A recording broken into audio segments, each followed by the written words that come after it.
With NHL 26 Hot Deep Dive coming next week and also NHL 26 Early Access dropping on Friday, today I want to talk about NHL 25 and Hockey Ultimate Team particularly because this year probably was one of the years I did enjoy the game the least. And don't take me wrong, there was also a lot of good things released this year. Maybe not released but as a content, but actually no, there is one content drop as well which I actually think was probably one of the best we've seen in all the NHL video games. And that was the fantasy event, because the way EA delivered fantasy event this year, starting from the first event all the way to the playoff event, was probably one of the most funs I actually had with the content in NHL video games. Also, for the first time ever, we have the instant rewards, and that's when EA decided to get rid of all the squad battle and rivals rewards, and instead of that, they replaced this with hot XP path. Again, I think this is a phenomenal idea, and this should be in NHL video games long time ago already, but once the first XP path dropped, it was like, nah, not enough rewards. Then the second one dropped. You also was looking and thinking, you know what, it's okay, but I don't think the rewards are actually enough. And then the third, the fourth, the fifth, and you basically know the drill. All they did there was increasing the overalls by +1 or +2, and with that I say like in packs, because let's say now in the last one you can get 91 plus, previously it was what, 89 plus and stuff like that. So they didn't really did anything to an actual XP path. They just increased the overalls in the packs you can actually pull, and that's pretty much it. I personally would make these XP paths shorter if it was me. I also would somehow integrated them and make them more linked to the current events, maybe make 4-week events and then have the XP path where instead of the XP player, let's say at tier 40 or tier 50, you would have a choice pack of one exclusive event player, someone you can only get from the XP path and you cannot make. I don't know, for me that would be cool. Also, I would like to see some maybe event players, so it helps you to make the event players. I also think that every single XP path should potentially have the X factors or power up icons or just the standard icons if that's the thing in NHL 26, just so it helps you to actually make those chase cards. Another new thing this year was the wild card. I was really hyped when I first saw that, oh my god, we will have a draft mode in NHL video game once again. And I was hoping for something a little bit more closer to the BR, or even the draft mode we have in FIFA or FC. But instead of that, we basically got ourselves the collectible simulator. It takes you around 1 hour to complete it, and all you're getting is collectibles. Don't take me wrong, I also like that they are allowing us to use the collectibles the way we want, because once you complete and collect every single collectible and you go to the sets, there are so many options. You can get pretty much a free pack every single day, you can make the packs to help you with MSPs, or you can just get yourself an instant help for your team, because let's be very honest, if you just recently, for example, picked up the game and you want to try out Hockey Ultimate Team before the new game drops, having a 97 overall player with 30 collectibles, it's actually a good value. But that does not change the fact that, in my opinion, the wildcard should be something different. As the year goes on, the more I was playing, the more I realized that it's basically nothing else than Hot Rush 2.0, and I know Sleeve said it multiple times that wildcard don't have really any identity, and he's right, like, it does not really stand out with anything. The only win streak reward you're actually getting is the XP, and I also think that that's really not enough. If there would be a pack or a player or something like that, it would actually make the community try harder, if you know what I mean. So yes, for me, the wildcard unfortunately ended up to be another chore you have to complete every single week. Another huge disappointment this year for me personally was the rivals. I personally love playing online, and every single year that's pretty much all I do. But this year, first time ever, there was really no point of playing online. The only reason you played online is just so you can face real people and earn more XP. Otherwise, there are no rewards, you can easily drop your division, and that's pretty much why I hated the rivals the most, because someone who is Division 4 or Division 3 constantly playing against the Division 2 players wasn't definitely fun. Yes, you have to play better players so you can become a better player as well, but where is fun? Let's say I just pick up a controller after work and all I want to do is just play, let's say, 3 rivals games. Facing Division 2 players every single game for sure wasn't fun. So again, for me, to fix this, you need to add some sort of rewards. Just XP is not enough. Or if you are not adding the rewards, there should be something where people don't need to drop their divisions, or they're being punished if they drop their divisions. And I don't even want to talk about the hot champs because I think it was pointless. There is really no reason to be good at this video game, because Division 4 player like me can get 10 wins and get myself, let's say, a 98 overall card, which on a paper will 100% look exactly the same as the 99 you can get if you end up, let's say, top 100. The packs were rubbish and there was really no any desire to even try playing champs. And yes, I know a lot of people probably will disagree, but this video is about me and my experience in NHL 25 hot this year here because, everyone have their opinion and I decided why not share mine. And pretty much same thing goes about the squad battles, same as rivals. I only used to play squad battles just so I can complete my objectives and complete the chores. There is no win streak reward, there is really no point on playing on harder difficulties as well. Yes, you could play on, let's say, superstar so you can get more XP, but again, it all goes back to the XP path, and if XP path is the only way you earn the rewards this year, and hopefully that's not the case in NHL 26, I just don't think it's enough. But something I really want to touch on this year's game was the moments. Like, holy hell, EA. There is no way you can continue doing the moments like you're doing now. Firstly, some of the moments are almost impossible. If you're not Division 3, Division 2, or Division 1 player, they will take you a long time. Moments should be something you go in, you quickly play it, maybe 1 or 2 tries, and you get it done. Also, they should be short. But no, when you're playing the moments, the goalies are playing on all-star difficulty, the players cannot hold on puck, and their opponent's CPU are so aggressive. It's basically not a nice experience. So yeah, if you're bringing moments back in NHL 26, please make the gameplay the same as it is in squad battles or rivals. But other than that, there is also something positive about the moments, because this year you could actually earn a lot of freebies and a lot of good stuff by just playing the moments. Was it fun? No. But moments was a big, I would say, a big stapler in earning the fodder for, I don't know, future events, because every single event had something where you can get yourself extra collectibles, extra players, or in general, just something to save for, let's say, Team of the Year or Team of the Season event. I do think that the Hut Hub actually looked quite fun and quite nice because it's easy to see everything you need from the same screen. Also, by just tapping, let's say, R2, you straight away could go to the objectives, which, again, I know they just released the Team of the Week objectives, but why you just don't get rid of the previous week ones? Why you still have it here? I don't really want to scroll through all of these objectives to see which ones I actually have to do. Something I really didn't like was that there is really no any milestones. I remember years ago when the milestones actually were fun, and if, let's say, you completed and won 500 online games, you get that 97, 98 or whatever it was overall player. So it just felt like, oh my god, I want to play, I want to grind, and I want to complete to get that exclusive player. Now, all you get is pretty much coins. And yes, I'm not against the coins because, hey, you need coins to buy players, to buy packs, or anything you want in the Ultimate Team, but coins should be only the reward as you're completing, let's say, 1 objective, 2 objectives, or whatever it is. Once you complete an actual milestone objective, like in full, there should be a player or I don't know, the best pack currently in the game, or something like that, And in general, I just think that there is not enough long objectives like milestones in NHL video games for a very long time, because the objectives you see every single week are very repetitive, and it's fun, let's say, the first few months, but after that, when you even look at the objectives, it's the same. Open pucks, do the shots, won the face-offs, and stuff like that. I don't know. I would like something maybe player-specific. And I remember earlier in the year where they were releasing where you have to use, let's say, players from certain teams, or maybe even certain players. That was more fun. Again, there is a lot of ideas you can put in the objectives. I just think that NHL feels very boring after a few months because they really don't change anything. So the grind feels the same every single day. And I also think that's one of the reasons why the community dropped quite early in the game cycle, because you can only do the same thing for a few months. After that, I don't know. You need to be a content creator, or this should be your favorite game, so you actually do it. And of course, I also will talk about the content, because when I said at the beginning of the video then this year was my least favorite, I actually meant it. The content was rubbish. That's just the fact. The players who actually deserved to receive cards didn't receive them, and the players who didn't did anything received multiple cards. Sometimes it felt that the content is actually generated by AI, because I just really cannot explain why certain players are receiving MSPs and players, let's say like Panarin, still cannot receive a usable card. And again, I'm not saying that because I'm a Rangers fan and I would like as many Rangers players as possible, but if you look at certain teams and how many players they actually release for those teams, there are definitely certain teams who received a lot of players and certain teams who really didn't receive a lot. Or if they received a card, it's basically the same player. Because I don't remember how many cards Moritz Seider actually received this year. I don't know, feels like a lot. Another stupid thing this year was this hat-trick player. Because at the beginning of the year, you could pick yourself one of the hat-trick players at 82 overall. And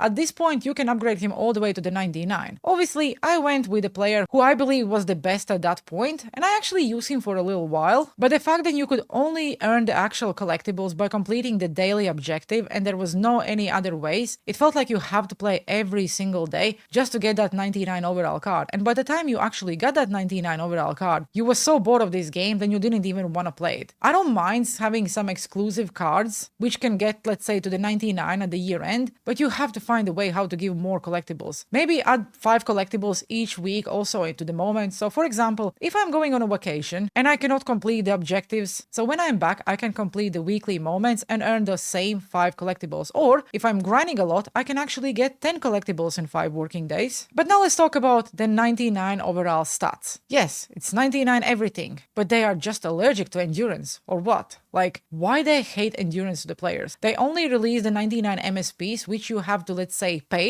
to make. Every other card you could actually earn for free. At 99 overall, the endurance is like mid-90s. Like, why just don't make the 99 everything? Also, why this card don't have the free zone and superstar abilities? Also doesn't make sense. So yes, no need to say then probably I'm not the only one who is not happy about the hat-trick players, and I believe not a lot of people actually use them all year long. Probably Robin Lehner was the most used one, because if you pick the goalie, you can at least use him as your backup all year long, while if you, let's say, decided to go with a defenseman or a forward, you probably replace them very soon. Another stupid thing was the wildcard players, and I do understand that they released them with an idea that they will provide a discount with the salary cap in the wildcard mode, but I don't really think anyone used them that way. For me, it was like, oh, did my favorite player receive an upgrade? Oh, no. Okay, did my favorite player receive a card? No. It was just another card, same as it is with, let's say, Team of the Week or any other event cards. Same thing about the team builders. They made them so expensive, and then they started to release these team builder packs and everyone could just go and buy them. So I think the team builders also lost their identity, and going from the best cards in the game, they become one of the worst cards in the game, until obviously we get the 99 Zdeno Chara, because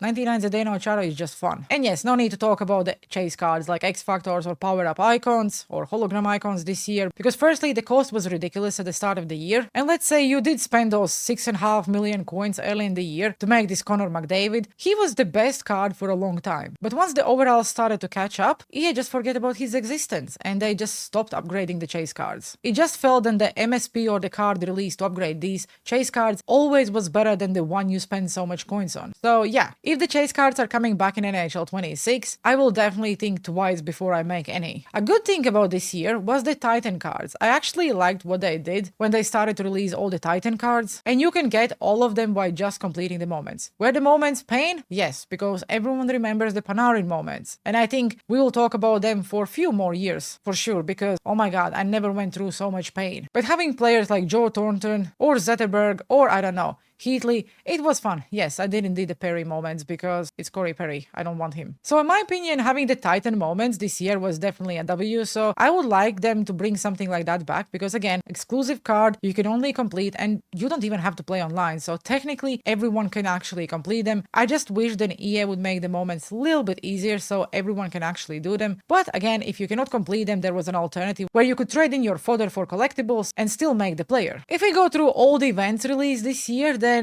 yeah, some of the events were fun, like Fantasy event, absolutely loved it. Team of the Season, for example, and even Team of the Year, I don't think was really worth it, because again, EA was not upgrading the cards the same way as they were years before. Personally, I think the Frozen Force event was probably one of my favorites, because maybe because it was around Christmas, or in general I like the MSP choices. And yes, I know a lot of people will say the Warp Speed was the best. For me, Warp Speed event was the one actually which broke the Ultimate Team, because releasing 92 overall MSPs with 99 speed and free wheels was ridiculous. But hey, at least we get Bondra. Also was not a fun that they added the timers to the sets. For me, if there is a card you can make by sets, that set should be available all year long, because what happens if you just recently picked up the game and there was that one player you really wanted for your team? Even now, let's say you want to go and make that Warp Speed player. You cannot really do that, you have to go and buy him. And yes, let's just ignore the fact that we are 1 week away from NHL 26 and no one would really do that. But let's just assume that I'm now talking, let's say, 3 months before the new game drops. A lot of people were still playing the game. But the only way of actually getting those MSPs were if someone actually pulled them in the pack and then tried to sold. And yes, auction house is also something I want to talk about. And that's only because I think we are getting less rewards this year than we did, let's say, year before or even year before that. And that's also one of the reasons why it feels we are getting less and less cards in the auction house. Some of the cards EA released, I didn't even see in the auction house. No one was opening packs because everyone was really overwhelmed with the content they are releasing, and no one really wanted to spend real money or even their coins. And if some people pulled those cards, they were just posting them for a ridiculous amount of coins, where, you know what, I'm not overpaying for a card, even if it's my favorite player. So yes, for Auction House to be alive, we need a bigger player base. To have a bigger player base, you need a better content or a better game in general. I will not talk about the gameplay, because in my opinion, the gameplay was actually quite decent, and as much as I hated the gameplay in NHL 24, NHL 25 actually felt much